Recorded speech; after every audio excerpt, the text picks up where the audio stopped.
Hello, everyone, and welcome back to another Fantasy Friday.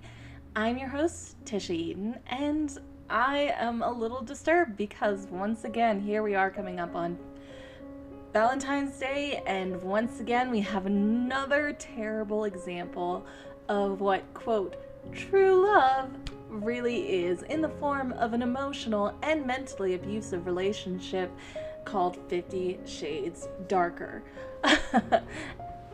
This is so disturbing to me, and I can't even. It's hard for me to express without going into a lot of terrible backstory. But this film is disgusting, in my opinion. I don't care if you want to read some softcore porn or watch porn. I think it's healthy. I think, if you enjoy that, that's your taste, that's your prerogative. And if you're into BDSM, go on and have it. Get your handcuffs out, tie them on up, and enjoy the ride, okay?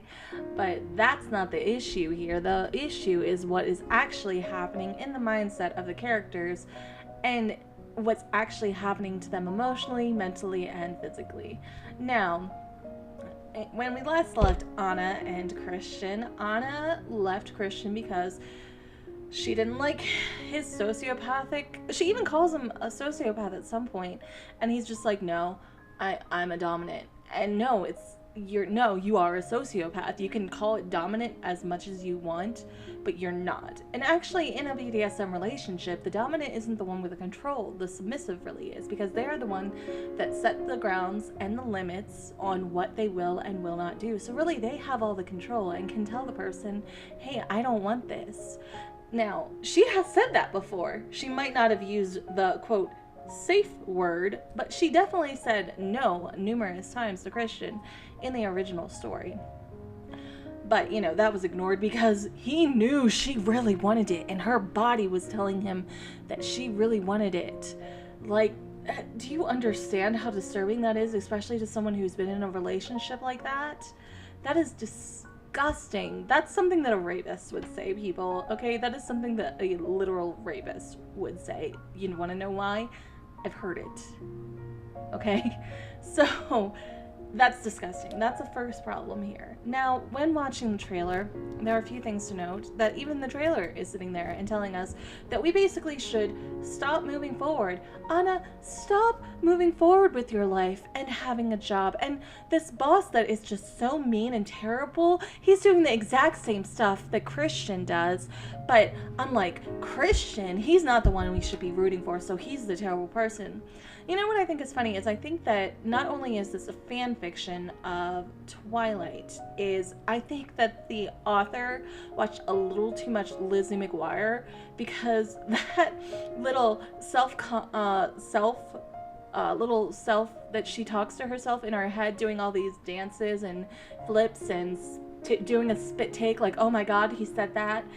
It's like watching an episode of Lizzie McGuire with a little cartoon on the shoulder. So I suppose so it's not only just a ripoff of Twilight, which was bad to begin with, but it's a ripoff of Lizzie McGuire. Good job, E.L. James. And there's a poster in her thing that says stop moving forward, and it's so basically what we're doing is we're getting a battered wife syndrome, where it's like, okay, this time he'll be better, he's telling me things are different, this time it will be okay. And you know what, no matter what, you can sit there and say that it's fine, and that it's just a fiction and everything, but people are portraying this as romance. My own mother sat there and was like, this is so hot and sexy, and I can't go see the movie because I'll probably just jump Ray, my dad, in the theater. Do you know how disturbing that is to read, by the way, on Facebook? Like, no. But but not only that, like, I've been in that relationship before. In fact, she warned me against that relationship before, this relationship that they're having. And again, it's not like, he was a millionaire, so of course it wasn't okay then. He was just a jackass who controlled every aspect of my life, controlled who I talked to, told me not to talk to my mother, told me that I couldn't talk to my friends, cut me off from everybody. And guess what? Christian does that exact same thing. He did that exact same thing and even freaked out when she said she wanted to visit her mother and then followed her so that he could control what she was doing. He controlled her birth control. He controlled her eating habits. He controlled her diet. He controlled her workout regime. Now, that's barely touched upon in the film, but in the book, it's very touched upon, and it's very disturbing to read about. And she's just like, okay, I'm fine with this because I get him. I get this sexy, sexy man that can do no wrong, even though every man in the world loves me, even though I have no idea why, because I am so plain and so not pretty or any sort of special, but I'm the snowflake of this series, and I'm the most basic girl, so you can put yourself in the story. I'm disturbed that so many people I know are actually into this book and that I respect. And I'm like, I hope to God no girl, and they're like, I hope I get a relationship like this. I'm like, okay, I hope you don't, because it is the scariest relationship I ever was in, and I would not recommend it. I mean, hopefully you'll get a millionaire who's doing all that, who will at least, give you a laptop and a new cell phone. He'll track it, but he'll give you new stuff. It's disturbing. And it's the same old flashy, superficial tricks. Christian says, he doesn't do romance, and yet he's supplying her with new clothes, new electronics, and trips, and he's doing that in this film again. She never did sign that non-disclosure agreement, by the way. Or she signed the non-disclosure agreement, but she didn't sign, the agreement to do all the things that he wanted to do. So she could back out anytime. But because, and he knows this, she has never been in a relationship, she doesn't know what's healthy, she's this 20-something-year-old virgin, it's okay. So you can sit there and say, oh, she knew what she was getting into, she researched it. No. Nobody who hasn't been in a relationship knows what they are getting into, especially something as serious and dangerous as BDSM. That can be very dangerous, as some people have found out when they tried it because of this stupid movie. BDSM is a very, very, if you do it, that's fine. I'm not judging you. I think sex is healthy. That's up to you. But I think that BDSM, unless you know what you're doing, and clearly Christian doesn't, you are going to, you have to have safety precautions up. Because something can go wrong. I think something even went wrong with one of Christian's submissives in the past. So that's something that's really disturbing. And then he blames the girl that comes back, I think, if I remember. I haven't read this book in forever, but I have read it in the past. And the girl comes back and she's basically Anna. She's another Anna, but she's not Anna, so we can't like her. No, she's just mentally deranged because all she wanted was a relationship like Christian has with Anna. What does Anna have that Christian doesn't? Or what does Anna have that she doesn't? Do you know how disturbing that is? I mean, and this is where it comes from, that whole emotionally and mentally abused.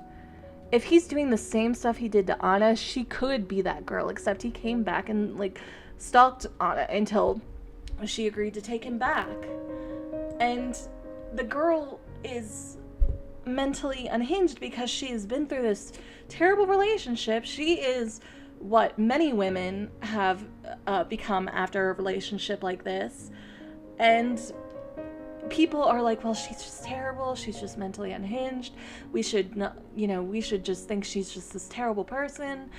And it's like, no, she just got so emotionally and mentally fucked over, like Anna did in the first film, and that's why she left in the first place, that something snapped in her brain. Same thing happened to me. Again, I have lived this, so I can kind of identify what's going on and what is wrong. Now, I've never paid for these books, by the way. I've borrowed them from friends just to kind of get a better idea and see what the big deal was. But when someone says that compares a penis to a Christian Grey-flavored popsicle, I'm sorry, but I cannot take you seriously, and I never will. I think that is stupid. That's the worst allegory for a penis that I've ever heard, and this is what we're supposed to be taking seriously, folks. We're supposed to be getting all hot and bothered by a sex scene like that. go and read Not So Snow White, go and read Cinderella Inc., go and read something like that.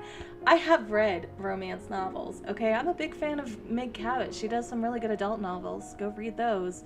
Ransom My Heart. There you go, there's one. Good sex scenes and not an emotionally and physically and mentally abusive relationship. There are plenty of romance novels out there for you to read that are very enjoyable, and I can probably give you some recommendations if you comment below.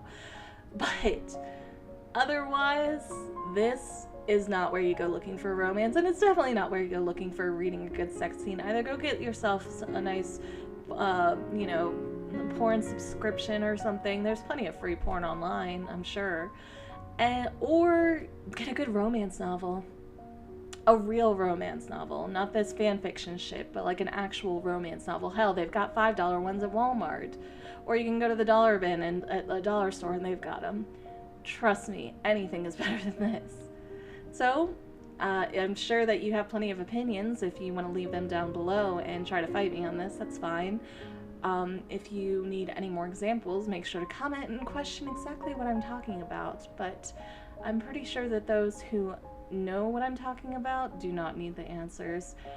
If you have your own opinions about this, leave a comment below. If you like this content, like and subscribe. I do a video every Friday, and I look forward to seeing you next week. If you have any constructive criticism, leave it down below as well. I'm always up for learning more. I hope you have a great day, and I'll see you soon. Bye!